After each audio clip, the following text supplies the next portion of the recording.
محمد کمال دانش ہیں، جن کا تعلق کرنولیس لا کالج سرگودا سے ہے، اور ان کی تقریر کا موضوع ہے زمین کا جسم ٹکڑوں میں بانٹنے والوں۔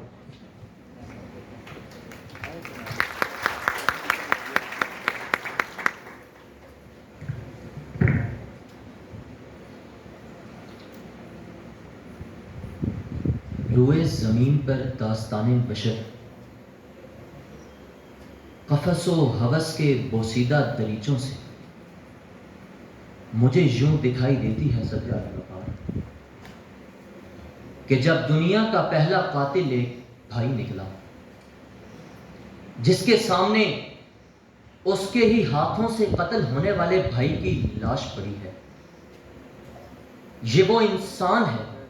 کہ جس نے اس زمین کو اپنا مسکن بنایا، اس کی رنگینیوں اور رانائیوں کو اپنی شاعری اور اپنی تحریروں کا موضوع بنایا، اور پھر ایک دن ہرس کے سمندر میں ہوتا زن ہوتا یہ انسان زمین کی آبرو کو ایسے کچلتا ہے کہ جیسے سڑک کے ایک کنارے سے اکیلی نظر آتی دوشیزہ کی آبرو کو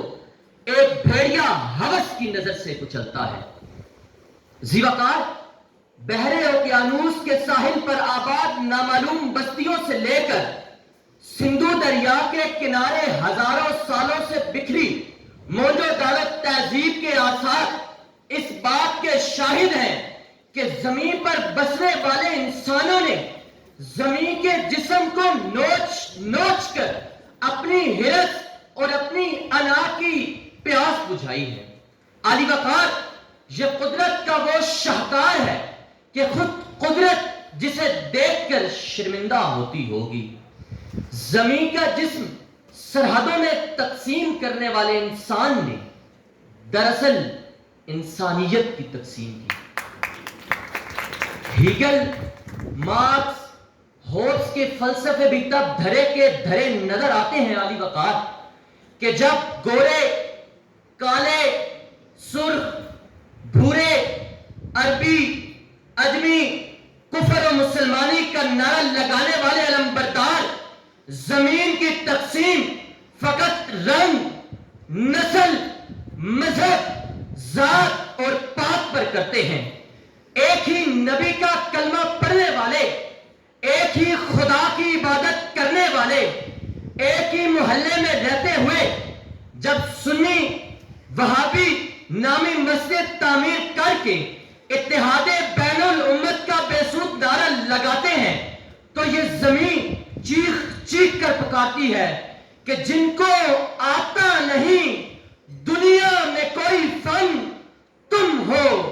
نہیں جس قوم کو پروائے نشیمن تم ہو، بجلیاں جس میں ہو آسودہ وہ خرمن تم ہو، بیچ کھاتے ہیں جو اسلاف کے مدفن تم ہو، بیچ کھاتے ہیں جو اسلاف کے مدفن تم ہو۔ لیکن علی وقار، بات یہاں تمام نہیں ہوئی، شکوہ بھی باقی ہے، داستان ابھی باقی ہے۔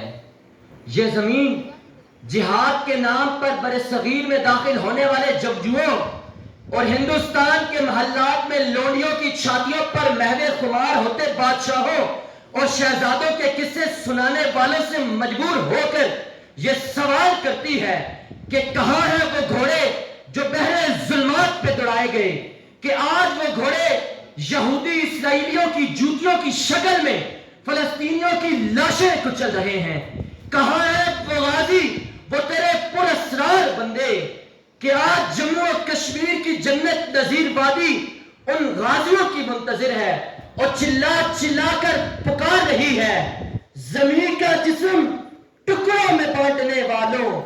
ایک نظر اپنے گریبانوں میں بھی جھانک کر دیکھنا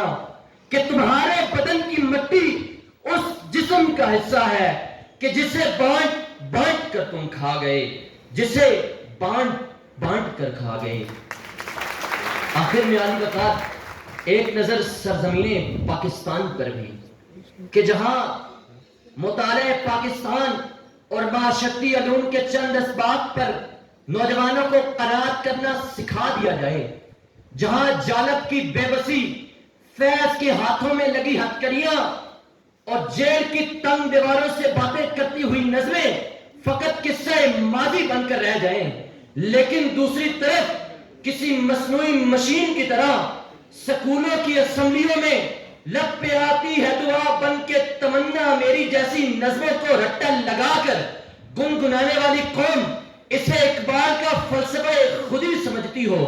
تو اس قوم کے احوال بتاتے ہوئے تاریخ کبھی سکوت ڈھاکہ تو کبھی غلامی کی جنگ کے اورات کو ہمارے ماتھے پر چسپاں کرتی ہے اور کہتی ہے یہ جنگ آزادی کی جنگ نہیں، یہ جنگ ہے زمین سے اپنا ٹکڑا لینے کی جنگ. لیکن علی وقار، مجھ سمیت اس ایوان میں بیٹھا ہر شخص فقط ایک شکوہ ہی تو کر سکتا ہے کہ زمین کا جسم ٹکڑوں میں بانٹنے والوں محو حیرت ہیں کہ تم کو ڈھونڈنے جائیں کہاں، تم کو ڈھونڈنے جائیں کہاں. شکریہ.